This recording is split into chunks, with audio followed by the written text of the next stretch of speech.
सब कुछ तू हो रब्बा मेरे हाल दा महरम तू हो रब्बा मेरे हाल दा महरम तू।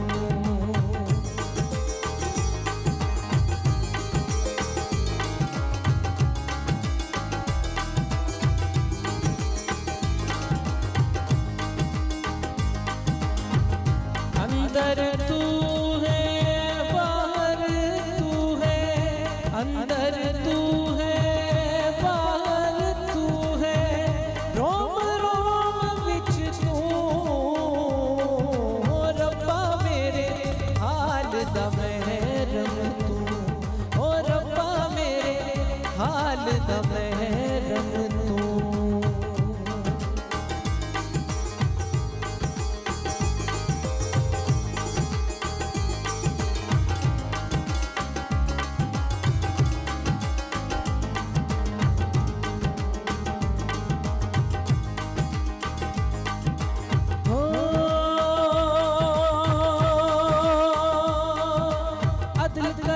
थर थर कंगण ऊंचियां शाना वाले, फजल करे ता बख्शे जावन मेरे जे मुंह काले, वो रब्बा मेरे हाल दा महरम तू ओ रब्बा मेरे हाल दा महरम तू।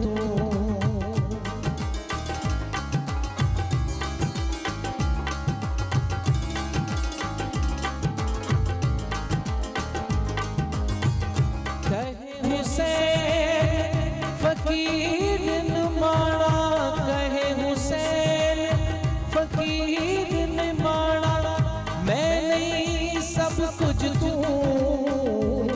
हो रब्बा मेरे हाल दा महरम तू हो रब्बा मेरे हाल दा महरम तू हो रब्बा मेरे हाल दा महरम तू हो रब्बा मेरे हाल दा महरम तू।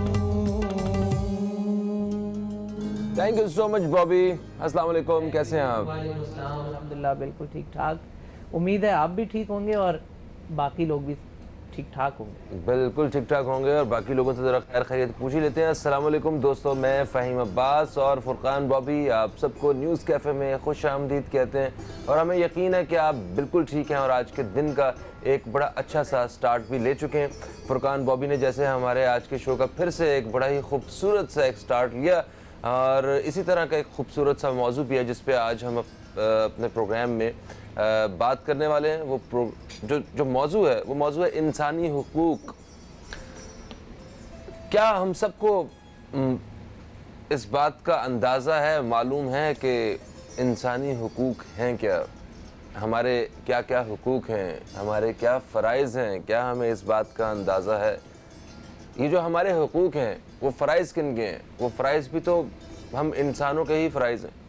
तो हम आज खैर हुकूक के बारे में बात करेंगे। ये जब भी इंसानी हुकूक की बात करते हैं तो किसी ख़ित्ते के, किसी मुआशरे के, किसी मोहल्ले के, किसी शहर के, किसी मुल्क के, किसी सूबे के लोग नहीं आते हैं। पूरे कुर्राए अर्ज़ पे मौजूद सारे इंसानों की बात हो रही होती है कि इंसान को बुनियादी तौर पे किन किन हुकूक के बारे में पता होना चाहिए और उसके कौन कौन से हुकूक हैं। इस हवाले से आज हम इंसानी हुकूक के बारे में बात करेंगे। अच्छा, इंसानी हुकूक में कोई शर्त नहीं है कि वो शख्स कौन है, वो बड़ा है, छोटा है, मज़दूर है, मतलब कोई बहुत अमीर है, कोई बहुत पढ़ा लिखा है या बिल्कुल अनपढ़ है, या ख़वातीन हैं या बूढ़े लोग हैं या मर्द हजरात हैं, औरतें हैं या ट्रांसजेंडर्स हैं। हर एक के हुकूक जो हैं उनके बारे में जो लॉ है उसके बारे में बात होगी। और इंसानियत का सबसे बड़ा दीन इस्लाम, उसमें इंसानी हुकूक के बारे में बहुत ही वाज़ेह तौर पे चीज़ों को बता दिया गया कि हमें किस तरह दूसरों का ख्याल रखना है, दूसरों की राय का ख्याल रखना है, दूसरों की आज़ादी का ख्याल रखना है, दूसरों के मज़ाहिब का ख्याल रखना है। हमें अब देखें कि हुकूकुल इबाद की जब बात होती है तो अल्लाह ताला भी ये फरमाते हैं कि मैं तब तक तुम्हें माफ़ नहीं करूँगा जब तक अगर तुमने किसी का दिल दुखाया हुआ है या किसी को तकलीफ़ पहुँचाई हुई है तो वो आपको माफ़ नहीं करेगा। तो इंसानी हुकूक कितनी अहमियत के हामिल है, आज ज़रा हम इस हवाले से बात करेंगे। एक छोटे से वक्फे की तरफ जा रहे हैं हम लोग, वक्फे से वापस आते हैं तो हमारे साथ जो मुअज़्ज़ज़ मेहमान उनका तारुफ करवाऊंगा मैं। कहीं मत जाइए, अब तक देखते रहिए न्यूज़ कैफ़े, देखते रहिए।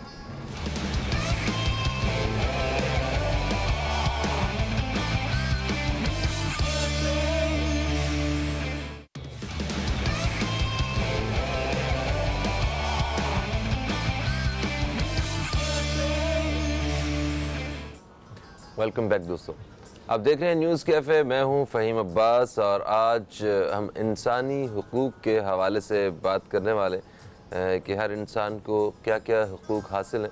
और डेफ़िनेटली जब हम हुकूक के बारे में बात करते हैं तो फ़राइज़ के बारे में भी बात होगी कि ये जो फ़राइज़ हैं ये हम पे किस तरह लाजिम, हम किस तरह हमने अपने फ़र्ज़ अदा करने ताकि दूसरे इंसान के हुकूक का ख्याल रखा जा सके। और रियासत शहरियों को किस तरह वो जो बुनियादी हुकूक है वो फ़राहम करती है, इस हवाले से भी डेफ़िनेटली बात होगी। आज के शो में अपने मेहमानों का तारुफ़ करवाता हूँ। सबसे पहले मैं तारुफ़ करवाऊँगा, हमारे साथ मौजूद हैं पाकिस्तान की एक फ़ेमस एडवोकेट है सैफ़ी अली ख़ान साहिबा। हम आपको खुश आमदीद कहते हैं। अस्सलाम वालेकुम जी, कैसी हैं आप? अल्लाह का एहसान, आप कैसे हैं? ठीक बिल्कुल ठीक ठाक, बिल्कुल ठीक ठाक। हमारे जो दूसरे मेहमान हैं ये चेयरमैन है ह्यूमन राइट्स कमीशन पाकिस्तान के अमानुल्लाह खान साहब। हम आपको भी खुश आमदीद कहते हैं। अस्सलाम वालेकुम सर, कैसे हैं? ठीक ठाक हैं सर? अल्हम्दुलिल्लाह, ग्रेट। और जो हमारे तीसरे मेहमान ये कंज्यूमर्स के राइट्स का बड़ा ख्याल रखते हैं, consumer rights protection council of Pakistan से इनका ताल्लुक है, इसके प्रेसिडेंट हैं चेयरमैन शकील बेग साहब। हम आपको खुश आमदीद कहते हैं। अस्सलाम वालेकुम। वालेकुम अस्सलाम सर, आप ठीक ठाक है? माशाल्लाह, अल्हम्दुलिल्लाह, ग्रेट। अच्छा, तो गुफ्तगू का सिलसिला जो है ना हम शुरू करते हैं अमानुल्लाह खान साहब से। अमानुल्लाह खान साहब, आप ये बताइए, क्योंकि आप माशाल्लाह एक चेयरमैन ह्यूमन राइट्स कमीशन हैं और ज़रा हमें आज के मौजू के हवाले से ज़्यादा तफसील से एक इब्तदाइया दे सकेंगे। इंसानियत और इंसानी हुकूक के बीच में क्या फ़र्क है, ज़रा थोड़ा सा यहाँ से शुरू करते हैं। बिस्मिल्लाहिर्रहमानिर्रहीम। आपको शुक्रिया कि आपने ज़ाहिर ख्याल के लिए बुलाया और बड़े अच्छे माहौल में जो गुफ्तगू चल रही है। तो शुरू में आप सुबह जो बात कर रहे थे कि वो मैं सुन रहा था कि इंसान यानी जहाँ तक इंसानों का उसके हुकूक का ताल्लुक़ है तो ये तो काम है रियासत को भी इंसानी राइट्स जो ह्यूमन राइट्स को देने।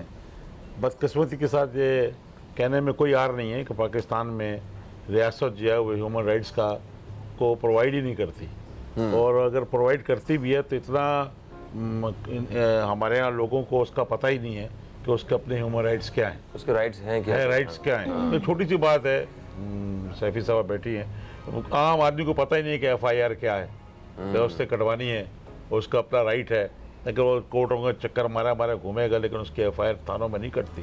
ये तो छोटी सी बात मैंने कही है। बहुत सारी बातें आप किसी भी चीज़ को देख लें, मिसाल के तौर पे आप देख लें गवर्नमेंट के कोई प्रोडक्ट आप इस्तेमाल करते हैं, बिजली इस्तेमाल करते हैं, पानी इस्तेमाल करते हैं, या कोई टैक्सेस आपके ऊपर है, उसके ऊपर पहले अगर कोई बिजली का बिल आ जाता है आम आदमी के ऊपर और वो बिल नाजायज़ है तो पहले कहा जाता है कि ये पूरा बिल भरो। टैक्स अगर आ जाता है और वो नाजायज़ टैक्स है, गलत उसके ऊपर आया, डबल लगकर आ गया या उसकी गलत कैलकुलेशन होगी, वो कहा जाता है कि पहले भर दो।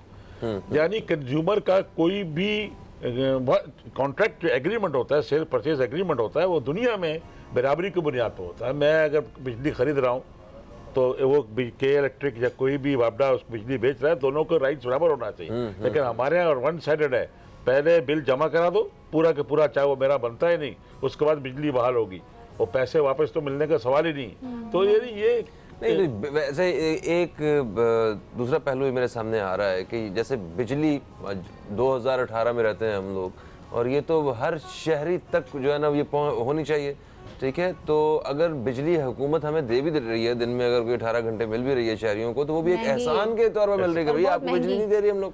देखिए, ये तो IPs के जिन्होंने एग्रीमेंट साइन किए हैं वो कंज्यूमर से तो पूछ के नहीं किया, हुकूमत अपनी मर्जी से किया है। लोड शेडिंग तो फिर भी ख़त्म नहीं हुई, दावे तो बहुत किए, लेकिन मैं खैर हम लोग उस तरफ नहीं जाते। मैं तो ये कहना चाहता हूँ कि आज इंसानों का जो हमारे मुल्क के लोगों का राइट है वो उसको जो रियासत को ख्याल रखना चाहिए था किस किस चीज़ के ऊपर आप जाएंगे, तालीम देख लें, हॉस्पिटल्स देख लें, लोगों के थानों का मसाइल देख लें, ये सब पर इंसानी हुकूक की पामाली हो रही है। किसी जगह पर भी आप ये नहीं कह सकते कि हमारे पाकिस्तान के लोगों को, शहर के लोगों को उसका राइट मिल रहा है, कभी सवाल ही पैदा नहीं था, नहीं मिल ही नहीं सकता। पहले हम हकाइक देख लेते हैं, फिर उसके बाद उनके जो है ना वो सोल्यूशन की तरफ भी जाएंगे हम लोग। शकील साहब, आप क्या कहते हैं, आपकी क्या राय है?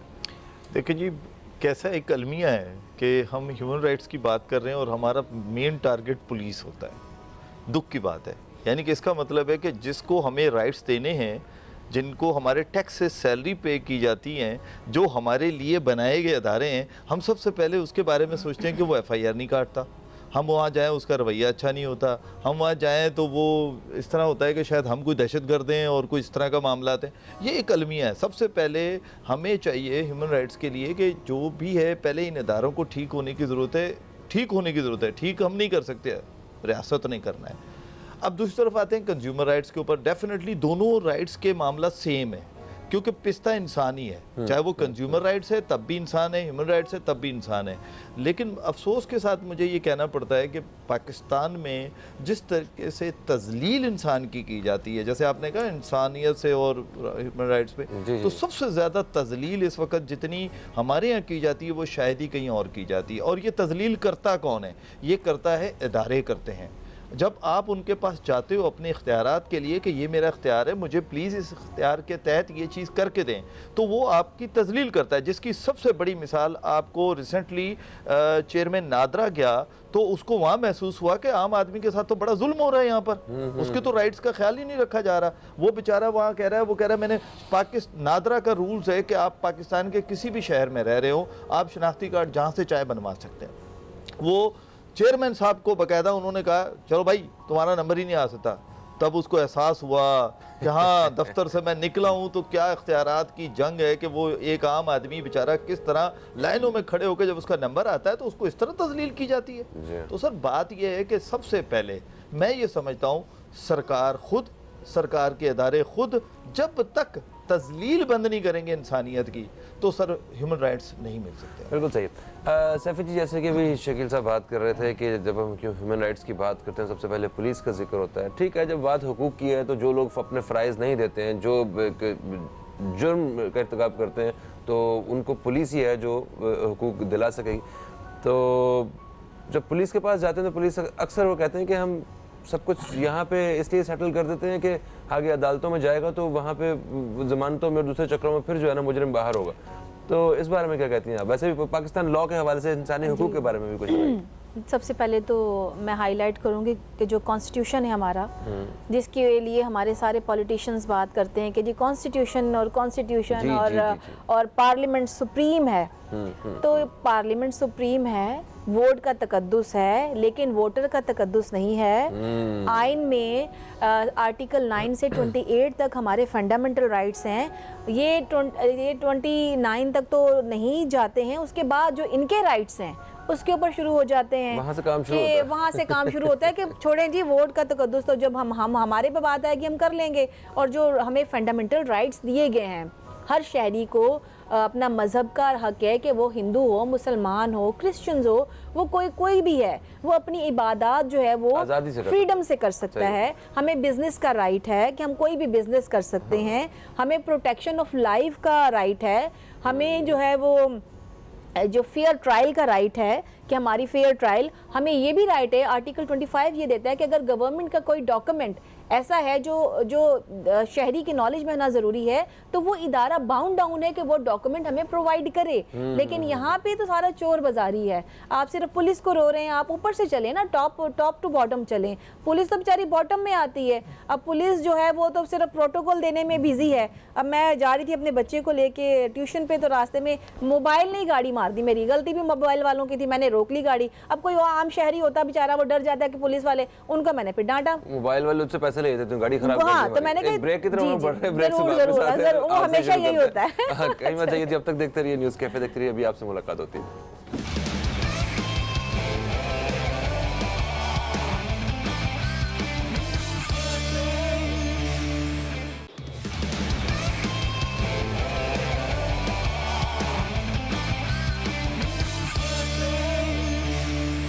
जी दोस्तों, आज हम इंसानी हकूक़ के हवाले से अपने प्रोग्राम में एक नशिस्त रखे हुए हैं और अभी तक जो हमारे तीनों मेहमानों ने बात की है, उन्होंने कहा कि सबसे बुनियादी जो मसला है जिसकी वजह से इंसानी हकूक़ मुतासर होते हैं वो है पुलिस का जो डिपार्टमेंट है इसका ठीक तरीके से अपनी जिम्मेदारियां ना निभाना। तो आप बता रही थी आपकी गाड़ी को जनाब पुलिस की गाड़ी ने टक्कर हाँ जी, वो मोबाइल ने आके बिल्कुल दबा ही दिया। मैंने गाड़ी रोकी, उनको पता खातून है, डर जाएंगी। मैंने कहा भाई क्या ये तरीका क्या है जी? वो प्रोटोकॉल जा रहा था, हम उनके पीछे बीबी आप उसमें। मैंने कहा प्रोटोकॉल जो जिसको प्रोटोकॉल दे रहे हो ना तुम, हमारी टैक्सेस से तुम लोगों को सैलरीज मिलती हैं, हमें तो प्रोटेक्शन देते नहीं, उल्टो हमारी गाड़ियां मार रहे हो और तुम उसको प्रोटोकॉल देने जा रहे हो। कौन जा रहा है वो प्रोटोकॉल जिसको तुम दे रहे हो? जाने दो उसको। मैंने कहा तुमने क्या, और बिल्कुल फंसा के और फिर ऊपर से और घुसे जा रहे हैं कि चाहे इसकी गाड़ी पूरी डैमेज हो जाए हम प्रोटोकॉल को पकड़ लें जाके। ये पुलिस का हाल है। उधर देख लीजिए वो जो बॉक्सर है पंजाब में, शहबाज शरीफ के कहने पे बंदे मार रहा है, इधर राव अनवार मार रहा है बंदे। किस पुलिस की बात करते हैं? मेरा तो सजेशन ये कि पुलिस खत्म कर देनी चाहिए। अब आपको मैं छोटी सी मिसाल देती हूँ। पुलिस खत्म होगी तो जो थोड़ा बहुत एक नहीं तो रेंजर्स क्या डर को अभी भी रेंजर्स ही कर रही है ना। कराची को किसने सही किया है? आपकी रेंजर्स ने। रेंजर्स बंदा पकड़ती है, 90 डेज आपको देती है पुलिस का आईओ, आपके साथ जोड़ तोड़ करके केसेस में जो है वो केस को कमजोर कर देता है। उसमें लॉयर्स या जुडिशरी क्या करे? जब वहाँ पे एविडेंस ही नहीं आएगा बंदे के खिलाफ तो हम क्या करेंगे? वो सारा काम तो वहाँ पे पुलिस बैठ के कर रही है, केस को कमजोर तो वो कर रही है। तो ये अब देखे ना, अब जब आती है आर्टिकल 62, 63 की बात, अब तो आप कहते हैं मुझे क्यों निकाला और 62, 63 ही चेंज कर दो।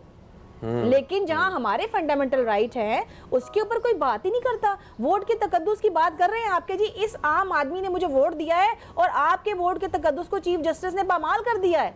तो हमें जो पामाल कर रहे हो रोजाना, वोटर को पामाल, वोट ले लिया उसका तकद्दुस हो गया। हम जो वोट देने वाले हैं उनका कोई तकद्दुस नहीं है, उनके कोई राइट्स नहीं है। जब कॉन्स्टिट्यूशन दे रहा है, आप कहते हैं पार्लियामेंट सुप्रीम है और पार्लियामेंटेरियन सुप्रीम है जो जी। आप अब ये एक जुमला बड़ा एक आम हुआ है कि जी वो कंटेम्प्ट ऑफ कोर्ट तो है, कंटेम्प्ट ऑफ पार्लियामेंट तो नहीं है, वो भी होना चाहिए।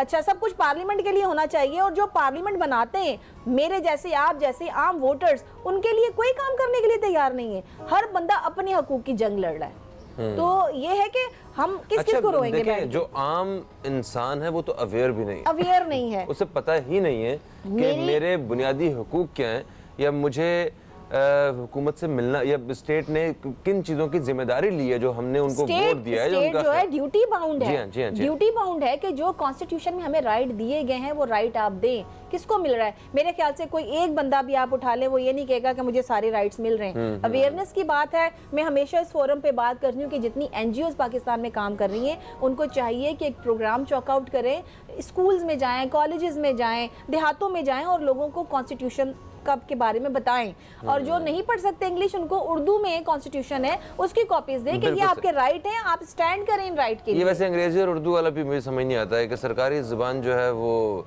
हमारी जो कौमी ज़ुबान जो है वो उर्दू है और जो सरकारी जो दफ्तरी ज़ुबान है वो उर्दू नहीं है। मतलब उस पर काम ही नहीं होता है, हर चीज़ अंग्रेज़ी में हो रही। पता नहीं किन लोगों के लिए फिर जो आम आवाम जो अंग्रेज़ी नहीं समझते उनके लिए क्या है। तो मतलब उर्दू में दरख्वास्त देना, अगर आपको अंग्रेज़ी नहीं आती तो आप पेंडू हैं, अगर आपको उर्दू आती है मतलब उर्दू नहीं आती तो आप ठीक हैं, आप मॉडर्न हैं। वो मतलब ये अजीब किस्म। अच्छा जनाब, एक कॉलर हमारे साथ ने शामिल करेंगे। अस्सलाम वालेकुम जी, कौन है हमारे साथ? हेलो जी। हेलो, अस्सलाम वालेकुम जी, कौन है हमारे साथ? अस्सलाम वालेकुम जी, मैं मुनीम बंगश बात कर रहा हूँ हमगो से। वालेकुम अस्सलाम मुनीम बंगश साहब, आपको खुश आमदीद कहते हैं। कैसे हैं आप, ठीक हैं? जी बिल्कुल, आप सबकी खैरियत चाहते हैं, आप सबको खुशामदीद कहते हैं। मैं मुख्तसर ये बात करूंगा कि सबसे पहले तो इतना बड़ा टॉपिक है कि इस पे जितनी भी बात की जाए कम है। मैं कहता हूँ कि पहले इंटरनेशनली हम देखते हैं कि आज जो शाम में हो रहा है, आज जो अफगानिस्तान में हो रहा है, आज जो हमारे दूसरे बर्मा में जो कुछ हुआ, अगर इंसानी हकूक के जो इदारे हैं इंटरनेशनली इसको उन चीज़ों पे खामोशी इख्तियार करते हैं तो मैं समझता हूँ इंटरनेशनली भी ये हो रहा है। पाकिस्तान के अंदर हम देखते हैं जिस तरह हमारे मुअज़्ज़ज़ मेहमान वाज़ेह कर रहे हैं कि पाकिस्तान के अंदर जो इदारों में हो रहा है, जो पब्लिक के साथ हो रहा है, यकीनी तौर पे एक तकलीफ दह मंजर है। मैं ये कहूँगा कि रियासत की भी जिम्मेदारी है, कम्युनिटी की भी जिम्मेदारी है, अवेयरनेस की भी कमी है, ये सारे एक ग्राउंड रियलिटीज हैं। लेकिन साथ में बुनियादी चीज जो है, जो कानून साजी होती है, मैं कहता हूँ कि जो हमारे लेजिस्लेटिव बॉडी है, अगर इस हवाले से कोई कानून साजी होती है, पॉलिसीज बनती हैं, तो उनका इम्प्लीमेंटेशन क्यों नहीं हो रहा? पॉलिसीज तो बनती हैं, अच्छी पॉलिसीज बनती हैं, 99% अक्सर तो हम देखते हैं कि ये फॉल्स बेस्ड इंफॉर्मेशन पे बनती हैं। अगर वो ऑथेंटिक नहीं है तो उन पे कम से कम ऑथेंटिक पॉलिसी इंफॉर्मेशन कलेक्ट करनी चाहिए, और जो इदारों के अंदर जो मुकन्ना है पॉलिसीज लेजिस्लेशन का सारी, मेरा मतलब है, होनी चाहिए, और साथ में इम्प्लीमेंटेशन के जो वीकनेसेस है एडमिनिस्ट्रेटिव, उन पे भी जरा तवज्जो देनी चाहिए। तो मेरी मेहमान जो है उनसे जरा गुजारिश है कि इस पे जरा हाईलाइट करें, रोशनी डालें। बिल्कुल सही, बिल्कुल सही, अभी बात करते हैं इस हवाले से। Thank you so much Munib Bangash sir. जनाब अमानुल्लाह साहब, सर क्या कहते हैं जो मुनीब साहब ने कहा, ख़ास तौर पे इंसानी हकूक़ के हवाले से? कि बिल्कुल सही कहा इन्होंने, जैसे 1% की बात की। देखें, इस मुल्क की सियासत और दौलत 1% लोगों के पास है। 99% लोग lower class, middle class, upper middle class, इनके लिए तो पाकिस्तान में कोई पॉलिसी बनती नहीं है, ना बनाई जा सकी है। बड़ी बदकिस्मती है, दुनिया में किसी जगह रोड बनती है तो पहले पॉलिसी बनाई जाती है पैदल चलने वालों के लिए, साइकिल चलाने वालों के लिए। पाकिस्तान में कानून साजी की जाती है, यही 1% लोग जो मोरूसी सियासत के अंदर ही हम घूम रहे हैं, और इनको इन्हीं के लिए हकूक़ है। ये 4 निज़ाम तालीम है, क्या पीला स्कूल का अलग निज़ाम है, मदारस का अलग निज़ाम है, ओ लेवल का अलग निज़ाम है। ये लोग देखिए हमारे टैक्सों से पढ़ के जाते हैं, हमारे टैक्सों से ये लोग अपने बच्चों को बाहर भेजते हैं। जितनी आला ओहदों की नौकरियाँ फेडरल सर्विस कमीशन वगैरह में, जो असिस्टेंट कमिश्नर, डीसी, पुलिस के अंदर आला ओहदे, और गवर्नमेंट में जहाँ पे भी आला ओहदे हैं, ये सब के सब इन्हीं के बच्चों को मिलते हैं। ऐसा हो नहीं सकता कि बाकी 99% लोगों के लिए जो आप जो है कोई पॉलिसी बनाए, और ये इससे ज़्यादा क्या चीज़ होती है? उसके ज़िम्मेदार कौन है? हम खुद हैं। हमें मालूम होना चाहिए हमारे हकूक़ क्या हैं। हमारा राइट हमारे अपने हाथ में है, वोट की ताकत हमारे पास है। हमने कभी इस्तेमाल किया उसको? अगर इस्तेमाल करने की कोशिश भी कर, जैसे अभी आपने कहा नादरा के ऊपर बात हो रही थी, इतनी ज़्यादा वायलेशंस हैं। नादरा का चेयरमैन क्या सो रहा था इतने अरसे तक कि उसने लाइन लगा के उसको पता नहीं है? मगर आप फिर ये भी देखेंगे वो बाहर निकले तो सही, मतलब बाकी लोग तो अभी उधर के उधर। ये निकला जब अदालतों ने प्रेशराइज किया। अगर अदालत अगर समोट एक्शन लेती है तो ये भी शायद बाहर ना आते। देखे जो कुछ लोगों के साथ हो रहा है, वायलेशंस हो रही है हमारे, मैं आपको ये बताना चाहता हूँ आपके प्रोग्राम के हवाले से। इस शहर कराची में अभी किसी सियासी जमात ने धरना किया, यहाँ पे बहुत बड़ी तादाद पाकिस्तानियों की, पाकिस्तानी बंगालियों की, पाकिस्तानी बिहारियों की, पाकिस्तानी पख्तूनों की है, जिनके शनाख्ती कार्ड को बनाया ही नहीं जाता। बनाया ही नहीं जा रहा है।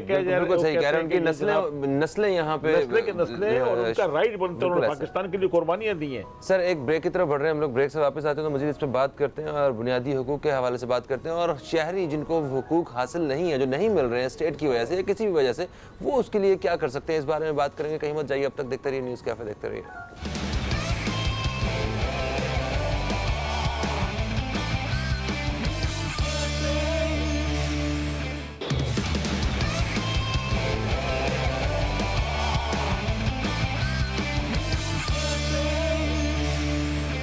वेलकम बैक दोस्तों, आप देख रहे हैं न्यूज़ कैफ़े, और आज हम जिस मौजू पर बात कर रहे हैं वो मौजू है इंसानी हकूक़।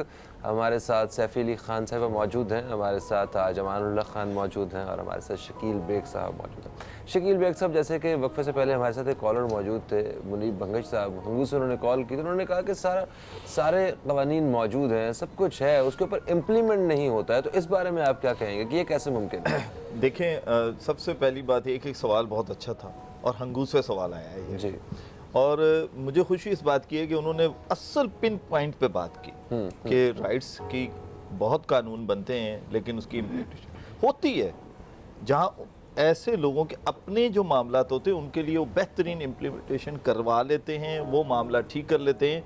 रह जाता है जो नीचे के मामलात है जिसमें हम आम लोग आ जाते हैं, अवाम का मसला आता है। यहाँ मैं इनको कोट करूँगा, मैडम को, उन्होंने बड़ी अच्छी बात कही थी कि अपने मामलात के लिए आप तमाम कानून इतनी स्पीडली बनाते हैं कि एक रात में कानून इम्प्लीमेंट भी हो जाता है, कानून भी बन जाता है, सब कुछ होता है, लेकिन जो कानून मेरे लिए बना है 19 एक इख्तियारात नहीं दिए जाते। मैं एक आम आदमी हूँ, मैं जाकर के अब जैसे कहा जाता है 29 तक की जितनी है वो हमारी है, वो 29 को तो उठा के आपने एक तरफ फेंक दिया है। असल बात यह है कि जब तक वायलेशन हमारे राइट्स की होगी 100% आप अपने राइट्स नहीं ले पाओगे। मैं ये अपर क्लास की खासकर सियासतदानों की बात कर रहा हूँ। आप पहले हमें राइट्स दीजिए। और हंगू से सवाल आना, मैं इसलिए बहुत ज़्यादा खुश हूँ कि उन्होंने जिस लॉजिक से बात की कि क्या वो इम्प्लीमेंट होते हैं जो कानून बना दिए गए। इस वक्त सिंध की मैं बात करूँगा, 2015-16 में कानून बना कंज्यूमर कोर्ट्स का। सर आज तक कंज्यूमर कोर्ट्स कहीं नज़र नहीं आ रही। 2016 में कानून बना फूड अथॉरिटी का, आज तक वो फूड अथॉरिटी कहीं नज़र नहीं आ रही। कहने का मकसद ये है कि जहां मेरे इख्तियार की बात आएगी वहाँ क्या वजह है, मुझे खुद नहीं समझ में आती कि वो उसको इख्तियारात को सलब कर दिया जाता है, मुझे नहीं दिए जाते। और जब मैं उन इख्तियारात की बात जाकर किसी थाने में करूँ तो मुस्कुराते हैं, हंसते हैं, मुझ पर तजलील करते हैं हम इंसानों की कि और तुम्हारे लिए थोड़ी है ये इख्तियारात, ये इख्तियारात तो किसी और के लिए है। आप एक चीज़ और महसूस करें कि जब हम ये कितना बड़ा शहर है, मिनी पाकिस्तान हम कराची को कहते हैं, और यहाँ आबादी कितनी ज़्यादा है, हमारे साथ यहाँ वायलेशन कर दी गई, आबादी हमारी कम कर दी गई। कराची की बात कर रहे हैं तो हम यहाँ बुनियादी हुकूक की जब बात करेंगे, इंसानी हुकूक की, मेरा ख्याल है आज के दौर के इंसान को कम अज़ कम पानी तो मुयस्सर होना चाहिए पीने के लिए। जरा इस बारे में बताएं कि साफ पानी बात यहाँ से शुरू होती है। सुप्रीम कोर्ट अगर एक्शन लेगी और फिर सुप्रीम कोर्ट के ऊपर जो है तनकीद की जाएगी कि चीफ जस्टिस का ये काम है, तो भाई जब आप अपना काम करेंगे तो चीफ जस्टिस को क्या जरूरत है? अगर चीफ जस्टिस भी नहीं सुनेगा तो फिर पाकिस्तानी अवाम जाएगी कहाँ? कौन सुनेगा? देखें इतने सारे मामला होते हैं जिसमें अच्छा अवाम भी ऐसे कोई सुन बैठी होती है ना, माफी चाहता हूँ मैं, कि वो अपने सामने सारे मामलात होते हुए देखेंगे और उसकी शिकायत नहीं करेंगे, अपनी जुबान नहीं खोलेंगे, मतलब तो फिर जब खुद ब खुद ही एक्शन लिया जाएगा। इसी चीज को मैं हाईलाइट करना चाह रही थी। हम सबकी जिंदगियों में जो इस वक्त एक विलन है ना, मेरा प्रोड्यूसर जो बार बार ब्रेक की तरफ लेके जाता है हमें, वो उसकी फिर आवाज आ गई ब्रेक की। तो एक ब्रेक की तरफ जा रहे हैं जनाब। हाँ, ये असल आवाम ये है खामोश वाली, नहीं ये तो खामोश नहीं, गलत बोलता जब भी बोल। एक ब्रेक की तरफ जा रहे हैं ना, ब्रेक से वापस आते हैं तो मजीद बात करते हैं इस पर, कहीं मत जाइए, अब तक देखते रहिए न्यूज़ कैफे, देखते रहिए।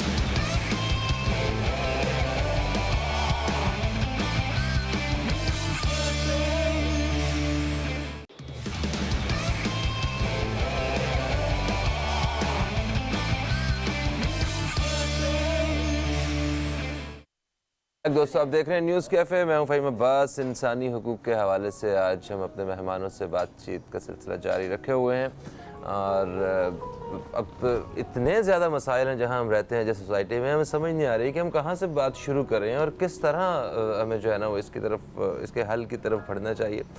अच्छा सैफी जी, आप बताइए कि जैसे फ़र्ज़ करें कि तालीम का मसला है सबसे मेजर इशू जो है, क्योंकि पूरी दुनिया में जितने ममालिक ने तरक्की की है और वो उन्होंने जो मजबूती से जिस काम को पकड़ा है वो है तालीम, कि वो किसी भी तरह अपने शहरी को तालीम की सहूलत जो है वो फराहम करे। एक बच्चा जो है किसी कौम का, किसी मुल्क का, वो उसे अपने बच्चे की तरह उसकी जिम्मेदारी ली जाती है ताकि वो एक अच्छा शहरी बन सके और मुल्क कौम के लिए मुफीद साबित हो सके। हमारे यहाँ तालीम के शोबे पे जो काम हो रहा है वो एक पंजाबी की मिसाल है, गोंगलुआ तो मिट्टी चाड़ने बराबर हो रहे, मतलब कि ना होने के बराबर हो रहा है। अब उस पर आप बताइए कि क्या अवाम क्या रिएक्ट करें उसके ऊपर। ये तो प्राइवेट स्कूल्स की मेहरबानी, वो जो भी है उनकी मेहरबानी है कि उनकी वजह से थोड़ी बहुत जो है सिस्टम एक चल तो रहा है। मैं कंट्राडिक्ट करूंगी आपकी बात को। प्राइवेट स्कूल की कोई मेहरबानी नहीं, जो उनकी फीसेस हैं। हम पढ़ाते हैं अपने बच्चों को, उसके बाद भी हमें ट्यूशंस रखनी पड़ती हैं। फर्ज कर लें कि प्राइवेट स्कूल कोई काम नहीं कर रहा है, सरकारी क्या कर रहा है? अगर हमारा, वो उसी पे आ रही हूँ कि हमारी बेसिक रिक्वायरमेंट ही यही है कि हमारे लोग एजुकेट हों। अब इंटीरियर्स में या आपके पंजाब में जो इलाके हैं वहाँ पे वो क्यों नहीं एजुकेशन लेके आते अपने इलाकों में, कि लोग अवेयर हो जाएंगे, उनको शऊर आ जाएगा। उस शऊर को रोकने के लिए ये सारे पॉलिटिशियन तालीम पे तो काम ही नहीं कर रहे, मेट्रो पे काम कर रहे हैं। ऑरेंज ट्रेन ज़रूरी है और तालीम ज़रूरी नहीं है। घोस्ट मुलाजमीन इन्होंने भरे हुए हैं और स्कूलों में इन्होंने भैंसें बांधी हुई हैं, गधे बांधे हुए हैं, वहाँ पे टीचर्स नहीं है। और टीचर्स जो है वो अपनी मंथली जो है वो सैलरीज ले रहे हैं घर पे बैठे हुए, उनको प्रमोशन एग्जीक्यूशंस भी वहीं पे हो रहे हैं। हमारे तालीमी निज़ाम का ये मजरूल हक जो है वो बेड़ा गर्क करके गया, उसके बाद 4 चांद लगा दिए निसार खोड़ो साहब ने, और ये उसके बाद पंजाब में देख लीजिए। अभी हम ब्रेक में यही बात कर रहे थे कि कुछ भी है, परवेज इलाही साहब ने पढ़ा लिखा पाकिस्तान के ऊपर बहुत काम किया था। पंजाब में लोग बच्चे स्कूल जा रहे थे, उनको कॉपियां जो है वो मिल रही थी फ्री में, तो स्कूल आबाद थे। इन लोगों ने आकर तो स्कूलों का वीरान कर दिया है। और हमारी जो बेसिक तो ये पढ़ा लिखा पंजाब वाला जो क्रेडिट है, ये आपका मतलब है कि मुशर्रफ साहब को क्रेडिट जाता है? नहीं, ये परवेज इलाही को, ये परवेज, क्योंकि अगर मुशर्रफ साहब की ये कारकर्दगी तो सिंध में भी होता, सिंध में क्यों नहीं हुआ उस वक्त? पढ़ा लिखा पंजाब, सिर्फ पंजाब तक ही पढ़ा लिखा क्यों? सिंध पढ़ा लिखा नहीं होना चाहिए, यहाँ केपी के नहीं होना चाहिए, यहाँ बलूचिस्तान, ये सारा पाकिस्तान ही है ना। तो अगर प्रेसिडेंट का क्रेडिट है तो फिर सारे सूबों में करता ना, सिर्फ पंजाब में क्यों? तो बात ये है कि वो वजीर आला को जाता, वजीर आला बिल्कुल जो वो ले ना उसके ऊपर एफर्ट। आप ऑरेंज ट्रेन के लिए लड़ गए, सुप्रीम कोर्ट तक चले गए, कहते नहीं ऑरेंज ट्रेन बनी जाइए, इसी तरह आप तालीम के लिए क्यों नहीं गए? कि एजुकेशन हमारा बेसिक राइट है। ट्रेनों में तो हम क्या बैठेंगे, हमारे बच्चे को जब अलिफ बे नहीं आएगा तो हम ट्रेन में ही बैठ के क्या करेंगे? बिल्कुल सही। अमानुल्लाह साहब, आप खुद एक सियासतदान भी हैं, आप बताइए कि ये सियासतदानों की नज़र इस तरफ ज़्यादा क्यों नहीं जाती? देखिए, बुनियादी पाकिस्तान में तरक्की उसी वक्त कर सकता है पाकिस्तान जब आप एजुकेशन में रिफॉर्म्स लेकर आएँ। अभी हमें बड़ी सख्त ज़रूरत है एजुकेशन में रिफॉर्म्स लाने की। जिस मुल्क में बजट का 2% हिस्सा खर्च हुआ होता हो जिस एजुकेशन के ऊपर, तो वहाँ मुल्क क्या तरक्की करेगा? वहाँ एजुकेशन कहाँ से आएगी? 4 निज़ाम तालीम है इस मुल्क में। पीडी स्कूल का अलग निज़ाम तालीम है, इंग्लिश स्कूल का अलग है, मदारस का अलग है। जब 4 निज़ाम तालीम होंगे, अमीर का बच्चा अलग स्कूलों में पढ़ेगा, गरीब का बच्चा अलग निज़ाम तालीम से निकल कर पढ़ेगा, तो फिर वो गरीब का बच्चे तो गरीब ही रहना है, उसने तो कभी ऊपर आना ही नहीं है। सर, इन 4 निज़ामों के बावजूद कोई तकरीबन 2.25 करोड़ बच्चे ऐसे हैं जो स्कूल नहीं जाते। ये बिल्कुल आपने ठीक कहा। ये किसकी, रियासत की जिम्मेदारी है ना। फ्री एजुकेशन नाम की है ही नहीं, वो नाम है लेकिन वहाँ भी ट्यूशन्स के अलावा कुछ नहीं है। घोस्ट स्कूल खोले हुए हैं, घोस्ट मदारस हैं, स्कूल चल नहीं रहे। वहाँ पे जो है आपको खुद पता है कि वहाँ क्या हो रहा है स्कूलों के अंदर। गाँव वगैरह में अभी कुछ दिन पहले आपने देखा है सड़कों के ऊपर बाहर जो है फुटपाथ पर स्कूल लगाए, जिसमें सुप्रीम कोर्ट ने कहा कि आप इनको शेल्टर प्रोवाइड करें। तो ये जिम्मेदारी रियासत की बनती है कि बच्चों को तालीम मिलना चाहिए। अगर तालीम मिलेगी, अगर एजुकेशनल रिफॉर्म्स आ जाएंगी, एजुकेशनल अवेयरनेस हो जाएगी, लोगों को ये बताना ज़रूरी है कि आप चले जाए ना किसी जमशेद रोड पे, किसी इलाकों में आप देखें छोटे छोटे बच्चे होटलों में काम कर रहे हैं, मिस्त्री मैकेनिक का काम कर रहे हैं। रात को आप चले जाएं बंस रोड पे, बच्चे ट्रक के नीचे सो रहे हैं, बस के नीचे सो रहे हैं, वो शेल्टर के नीचे, उन फुटपाथों पे सो रहे हैं। तो ये कितना बड़ा जुल्म है ये हमारे वतन में। 40% जहाँ 40% लोग जो है नुक्ता गुर्बत से नीचे उनकी पोजीशन है, लोग भूखे सोते हैं। तो ऐसे सूरत हाल में तालीम का अगर होना बहुत ही ज़रूरी है। हुकूमत का काम है तालीम प्रोवाइड करना, हुकूमत का काम है फ्री किताबें देना, हुकूमत का काम है कि इतने टैक्सों की जो मैक्सिमम पैसा लगाना चाहिए। कहीं ऐसा तो नहीं है कि ये जो सड़कों का और ये पुलों का और ये गाड़ियों का, ट्रेनों का काम हो रहा है, ये तो आज से 10 साल बाद भी नजर आएगा कि जनाब ये जो फलाना काम हुआ हुआ है, पुल बना हुआ है, ये उन्होंने किया हुआ है। तालीम का काम तो किसी शक्ल में नजर आना ही नहीं है, तो वो इनकी किसी गिनती खातम ही नहीं होगा। सुर्खी पाउडर पर ज्यादा काम हो रहा है। एक कॉलर हमारे साथ है, इनसे बात करते हैं, ये क्या कहते हैं। अस्सलाम वालेकुम जी, कौन है हमारे साथ? शहर बात करी हूँ कराची से। आपको खुश आमदीद कहते हैं, क्या कहेंगे? फहीम, आपका प्रोग्राम बहुत अच्छा होता है, आप इतने अच्छे टॉपिक लाते हैं और आपके मेहमान भी बहुत अच्छी बातें कर रहे हैं। थैंक यू, बहुत अच्छे। लेकिन आप मुझे ये बताइए कि हमारे जो हुक्मरान है इंसान समझते हैं जो इंसानी हुकूक देंगे, ये लोग इंसान तो समझते ही नहीं है। आप कश्मीर में हम बात करते हैं इंसानी हुकूक कितने पामाल हो रहे हैं, कितने जुल्म और ज्यादती हो रही है, हमारे कराची में कम हो रहा है क्या?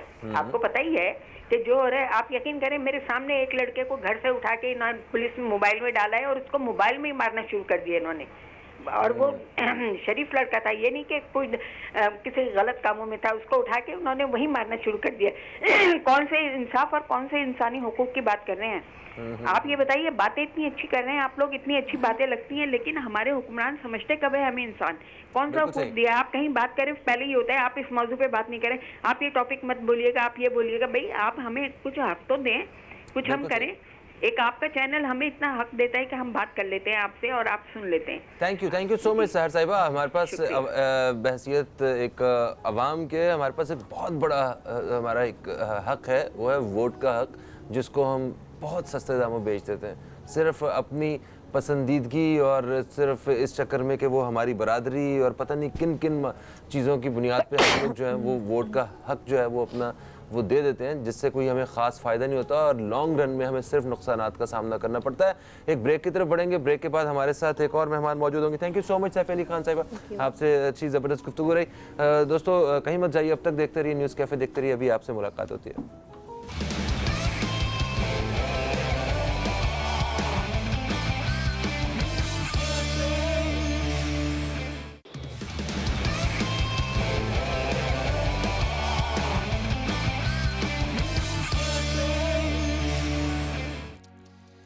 कभी मैं सोचता हूँ कुछ न कुछ कहूँ, फिर ये सोचता हूँ किससे कुछ कहूँ।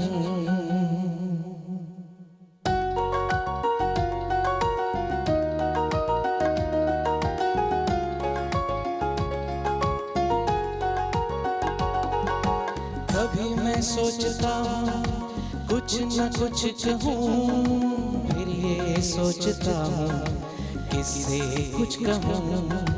रोजमर्रा के बिल मुझको ऐसे मिलते हैं, देख के दिल गुर्दों को झटके लगते हैं।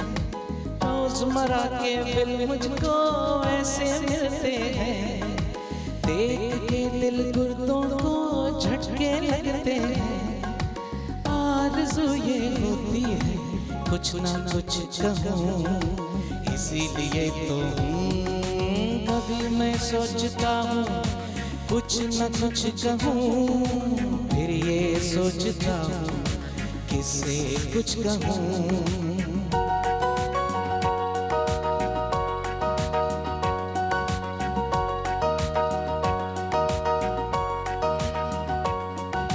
बैठे बैठे ही पेट्रोल का बम गिर जाता है,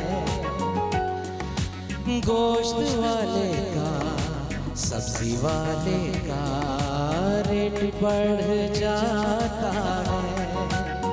कैसे मैं खाऊं बच्चे पढ़ाऊं, पानी ना आए कैसे नहाऊं। रोजमर्रा के बिल मुझको ऐसे मिलते हैं, देख के दिल गुर्दों को झटके लगते हैं। मुल्क तो मेरा अपना है लेकिन किससे कहूँ, इसीलिए तो कभी मैं सोचता हूँ कुछ न कुछ कहूँ, फिर ये सोचता हूँ किससे कुछ कहूँ।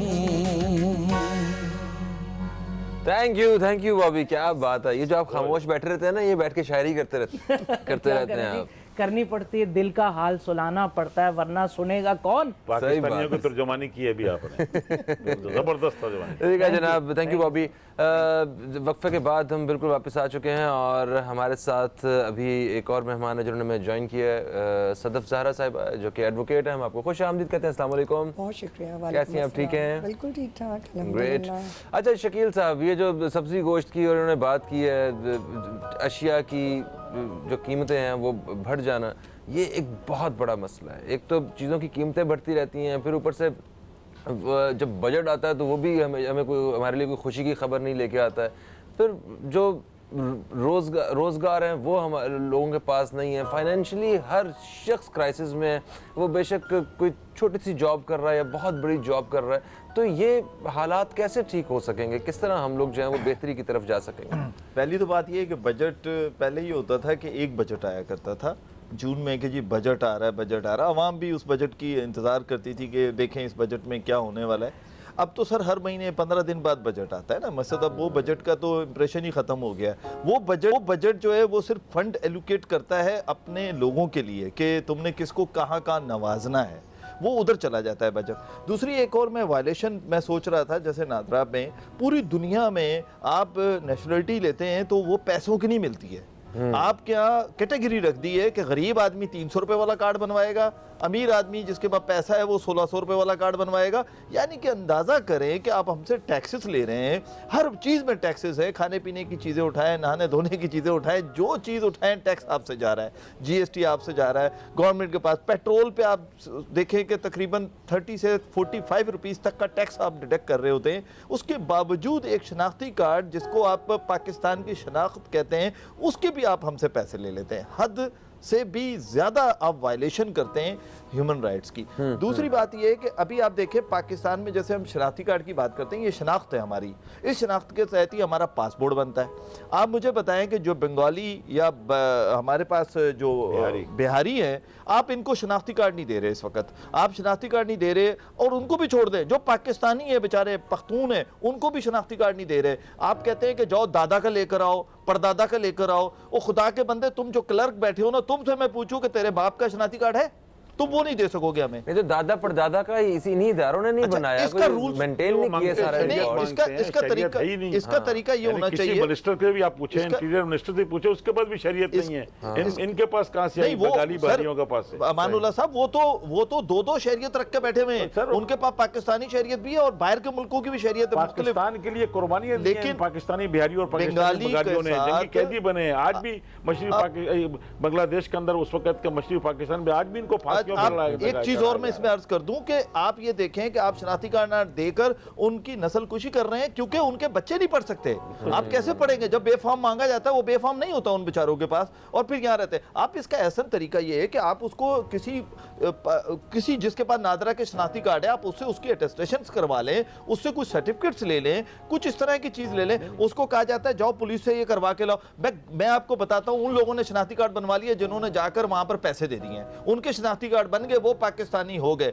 इस चीज को बदलने की जरूरत है सर। ये ज्यादती ना करें। ये इस तरह की ज्यादतियां करके ना, एक तो वायलेशन वो है कि हम कहते हैं जी वो फलाने ने उसके राइट्स छीन लिए, या सरकार सर हमारे राइट्स छीन रही है। मैं आपको यकीन करें, मैं पिछले दिनों एक प्रोग्राम में था बैठा हुआ, मुझे इतना दुख हो रहा था कि वो एक खातून रोती हुई मेरे पास आई कि मैंने पैसे जमा किए कि मैं उम्रा करूं। उम्रा कैसे करूं? मेरा शनाख्ती कार्ड ब्लॉक कर दिया। एक जो इनकी बात को मैं आगे बढ़ाऊंगा कि इसका बिल्कुल एक बड़ा सिंपल फार्मूला है। 1998 के अंदर जो मरदमशुमारी हुई थी वो फौज की निगरानी में हुई थी, और उसी की बेस के ऊपर 2002 की वोटर लिस्ट बनी।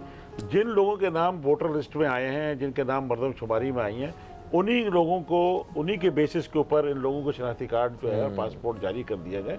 उनसे ना शरीयत मांगी जाए। 98 में जिनके नाम मौजूद हैं वो मरदमशुमारी में और 2002 की वोटर लिस्ट में मौजूद है, उन जिनके नाम उसे मौजूद है उनके शनाख्ती कार्ड और पासपोर्ट को बनना चाहिए, और उसमें नहीं मांगना चाहिए कि 71 से पहले के 78 से पहले। हमारे साथ सदफ साहिबा मौजूद हैं, हम इनसे ज़रूर जानते हैं इस हवाले से कि एक आम शहरी जो है वो किस तरह अपना हक हासिल कर सकता है, अदालत का दरवाज़ा कैसे खटखटाया जा सकता है। दोस्तों एक ब्रेक का वक्त है, छोटी सी ब्रेक के बाद वापस आते हैं और फिर इनसे बात करते हैं। कहीं मत जाइए, अब तक देखते रहिए न्यूज़ कैफे, देखते रहिए।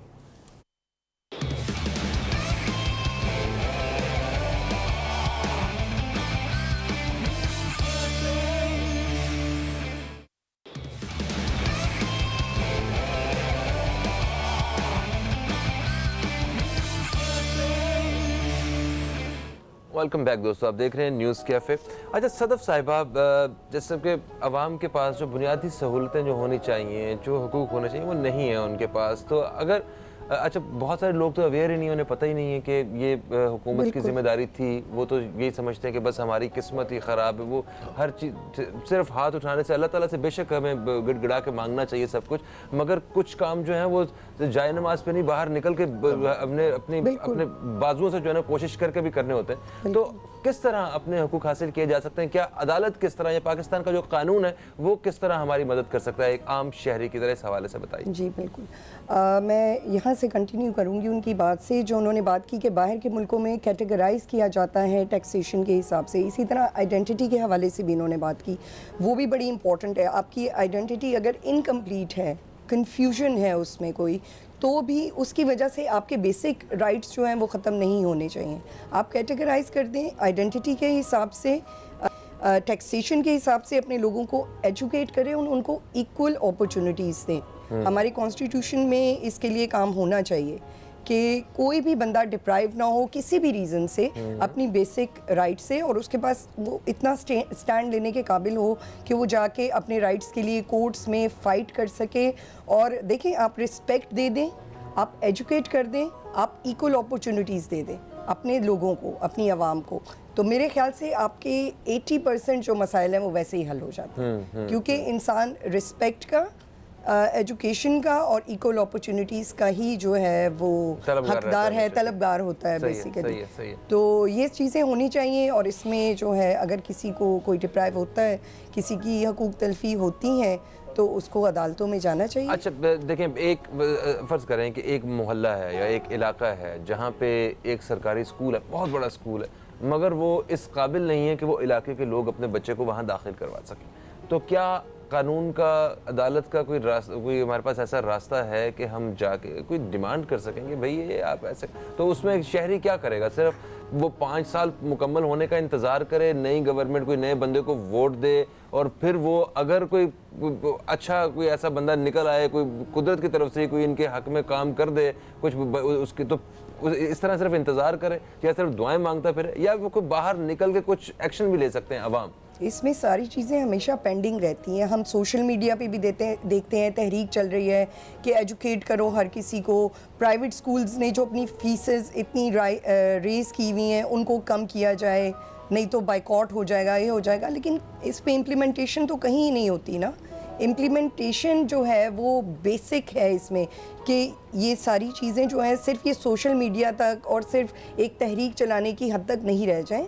इनमें रिफॉर्म्स आने चाहिए, इनमें चेंजेस आनी चाहिए, इन पर इनकी इम्प्लीमेंटेशन होनी चाहिए कानूनी तौर पर। अमानुल्लाह साहब, आप फरमाइए सर, आप क्या समझते हैं कि अवाम किस तरह अपना रोल अदा कर सकते हैं? देखिए, अवाम के जैसे आपने कहा, अवाम के पास बड़ी ताकत है, लेकिन अवाम को ये ताकत इस्तेमाल करना आना चाहिए। वही खाली खोखले नारों के ऊपर और जिंदाबाद मुर्दाबाद तक ही न रहे, क्योंकि मैंने आपसे अर्ज़ की थी शुरू के प्रोग्राम के शुरू के हिस्से में कि पॉलिसीज़ जो है वो 1% लोगों के लिए बनाई जाती है, 99% लोगों को तो पार्टिसिपेट भी नहीं कराया जाता। क्या करें वो 99% लोग? वो तरीका कार बताएं। उनका तरीका देखें, कोई भी अगर सियासी जमात अपना प्रोग्राम लेकर आती है और वो सियासी प्रोग्राम को आम आदमी के खाली ज़बानी कलामी नहीं हो, उसके पास 5 साल तक का उसका इंतज़ार था, उसने देखा कि क्या गवर्नमेंट ने उसके लिए किया, उसके पास वोट है, जैसे आपने खुद कहा, वो वोट की ताकत को समझे कि वो वोट एक ऐसा नहीं है जो चाय की प्याली पे या बिरयानी के ऊपर या किसी पैसों के ऊपर बिक दिया जाए। ये इसके पास इतनी बड़ी ताकत है, अल्लाह ने उसको दी है ये ताकत, उसका इस्तेमाल कर ले। और खुदा के लिए मैं इनको किस चीज़ का वास्ता दूं कि अगर इस मुल्क को तरक्की करना है तो इस वोट के इस्तेमाल को सिर्फ बिरादरी के बेस पे ना देखो, इस वोट के इस्तेमाल को सिर्फ जज्बाती होकर ना सोचो। ये ना सोचो कि फलां का पार्टी का बंदे का फ़ैन है या फलां का फ़ैन है, इसको छोड़ दें। देखें कि प्रोग्राम क्या लेकर आया है, क्या वो प्रोग्राम वही 1%। अब आप देख रहे हैं तीनों सियासी जमातों ने इतना गंद मचाया है, इतना गर्दो गबार किया है और एक दूसरे पे इतनी कीचड़ उछाली है कि आवाम खुद कंफ्यूज हो गई है। इनको तो ये जो लोग हैं, एक कहने दे मुझे, ये जो लोग हैं एक पार्टी से दूसरी, दूसरी से तीसरी, चचा एक पार्टी में है, भाई दूसरी पार्टी में, बेटा तीसरी पार्टी में, इन्हीं लोगों की बारियां हैं। 71 साल में इन लोगों ने पाकिस्तान को क्या दिया है? सर आइंदा फिर बच्चे तैयार हो गए, बच्चे तैयार। अब इससे बोरूसी सियासत से जान छुड़ाए अवाम। तीनों पार्टियों को चाहिए कि रिजेक्ट करें, अपने ही जैसे लोगों को इलेक्ट करें, अपने ही जैसे लोगों को लेकर आए ना, तो इनकी जान छूटती है। बिल्कुल सही। एक ब्रेक का वक्त फिर से आ चुका है जनाब, तो कहीं मत जाइए, अब तक देखते रहिए न्यूज़ कैफे, देखते रहिए।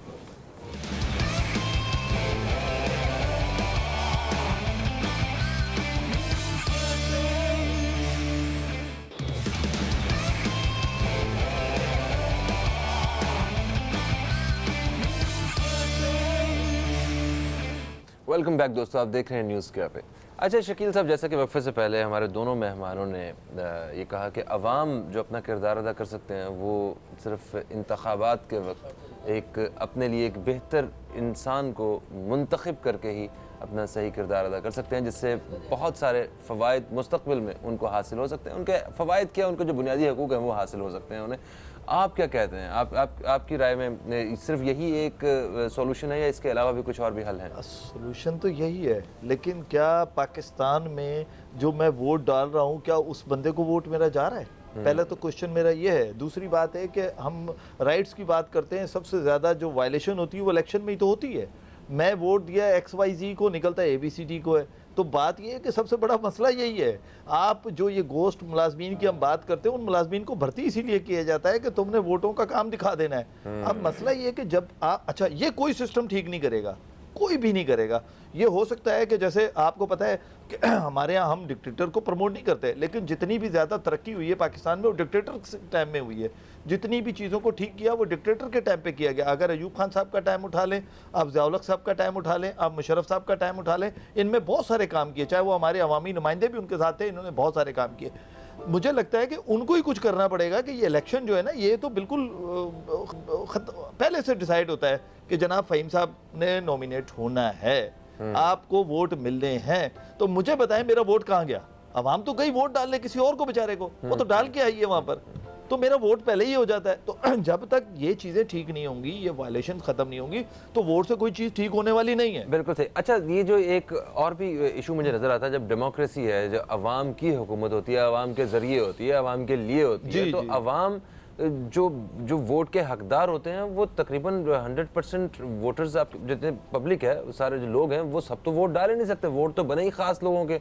मतलब इस दफ़ा कहा जा रहा था, पता नहीं 5.5 करोड़ लोग थे जिनके वोट बने हुए थे। उनमें से भी जिन्होंने वोट डाले होंगे वो 3 करोड़ ने डाले होंगे। तो आपके 20 करोड़ अवाम का फैसला सिर्फ 3 करोड़ लोग कर रहे हैं। उनमें से 1.5 करोड़ लोग जो है ना, मेजोरिटी की वजह से हुकूमत आ गई। तो इसका मतलब है कि 1.5 करोड़ लोगों ने मुंतखब किया इस हुकूमत को। आप एक चीज़ और देखें कि अभी रिसेंटली उठा लें कि जो अभी पिछले इलेक्शन गुजरे, इसमें अगर आप वोट बैंक देखते हैं तो जो पार्टी थर्ड अपोजिशन पार्टी इस वक्त बनी हुई है, उसका वोट बैंक सबसे ज्यादा था। आप देखें ना, इस चीज को देखें। लेकिन मसला आप उसको नॉमिनेट नहीं कर सकते ना, उसके पास सीटें नहीं थी, वोटर ज्यादा था, सीटें नहीं थी।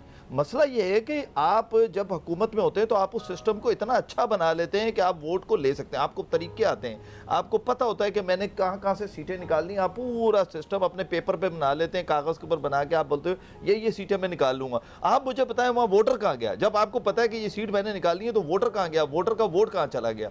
उसका तकद्दुस कहाँ चला गया? यहाँ बात बड़े अच्छे तरीके से कर दी जाती है, हमारे इलेक्शन कमीशन में भी कहा जाता है, लेकिन वो वोटर तो बेचारा वोट देकर आया है सर।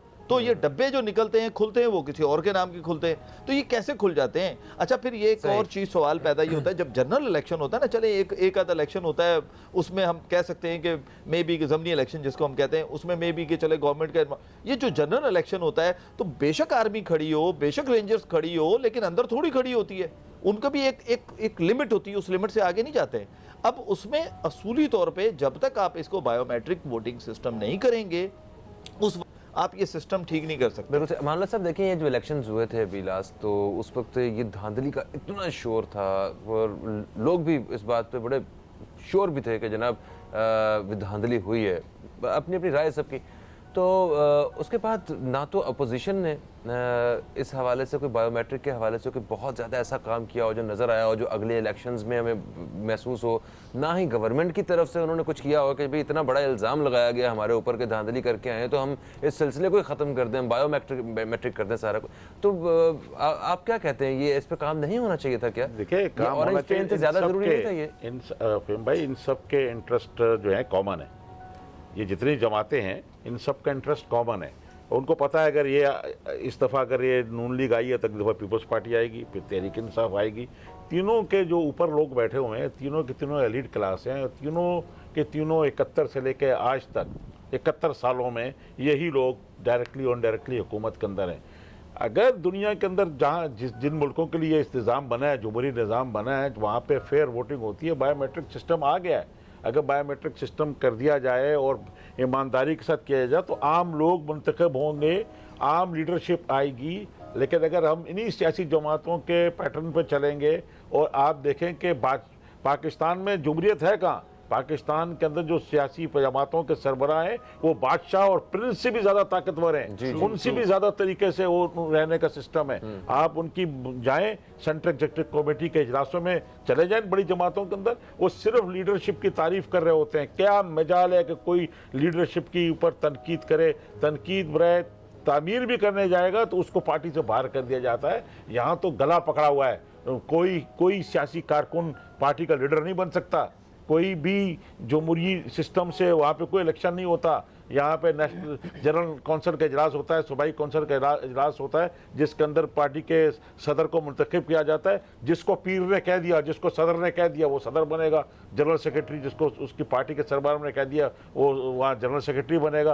पूरे चारों सूबों में वही सदर और जनरल सेक्रेटरी आएंगे जो पार्टी के सरबराह का है, उसका मुकाबले में कोई नहीं खड़ा हो सकता। वन मैन शो है सारा पार्टी में। आज पाकिस्तान के अंदर जितनी भी सियासी जमातें हैं सबके सब में वन मैन शो है। इसको कैसे खत्म करेंगे? बिल्कुल सही कह रहे हैं सदर साहब, आप क्या कहेंगे इस बारे में? बिल्कुल, देखिए आप रिगिंग रोक देंगे, आप बायोमेट्रिक सिस्टम भी ले आएंगे, लेकिन आप वोटर के जहन को कैसे तैयार करेंगे कि वो अंडर इन्फ्लुएंस आकर वोट नहीं दे। आप एक पढ़े लिखे बंदे का और एक अनपढ़ बंदे का, जो एक किसान है, मज़ारा है, वो अपने किसी ज़मींदार को, फीडरल लॉर्ड को वोट, दोनों का इंटेलेक्चुअल लेवल एक तो नहीं, दोनों का इंटेलेक्चुअल लेवल एक नहीं है, दोनों अपने राइट्स के बारे में एक जितने अवेयर नहीं है, दोनों को नहीं पता कि ये फ़लाँ लीडर जो है कौन सा चेंज लेकर आ सकता है, कौन सी रिफॉर्म्स और कौन सी बेहतरी ला सकता है आवाम के लिए। तो आप उस जहन को तो पहले बराबरी पर लेकर आए, वो सिर्फ एजुकेशन और इन चीज़ों से ही सही हो सकता है। बिल्कुल सही। Thank you so much. आप सब मेहमानों का बहुत बहुत शुक्रिया। प्रोग्राम का वक्त अपने अख्ताम की तरफ आ चुका है। एक जो पूरी गुफ्तगू का जो हासिल है वो ये है कि एजुकेशन वो मैटर करती है। आप किसी भी तरह कुछ भी करें, अपने बच्चों को पढ़ाएं, और अगर आप दूसरों के बच्चों को भी पढ़ा सकते हैं तो प्लीज़ उनके लिए भी कुछ करें। और एक चीज़ और, वोट्स के हवाले से जो सबसे बड़ा हमारे पास एक इख्तियार है वोट डालने का, उसके लिए ज़रा थोड़ा सा सोचें। और एक सोच जो हमारे जहन में आती है ना कि भाई इसने कौन सा जीत जाना है, हमने इसलिए वोट नहीं डाला, आप अपना फ़र्ज़ अदा करें, लोगों को छोड़ें, बाकी सारी चीज़ें, सारे अंदाजे छोड़ के जो आप अपना फ़र्ज़ जो है ना ईमानदारी से, नेक नियति से अपने लिए, अपने बच्चों के लिए सोच के अगर फैसला करेंगे तो उसी का फ़ायदा होगा। अपना बहुत सारा ख्याल रखें। फ़हीम फुरकान बॉबी और न्यूज़ कैफ़े टीम को दे इजाज़त। इंशाल्लाह आपसे फिर मुलाकात होगी, तब तक के लिए खुदा हाफिज़। पाकिस्तान जिंदाबाद।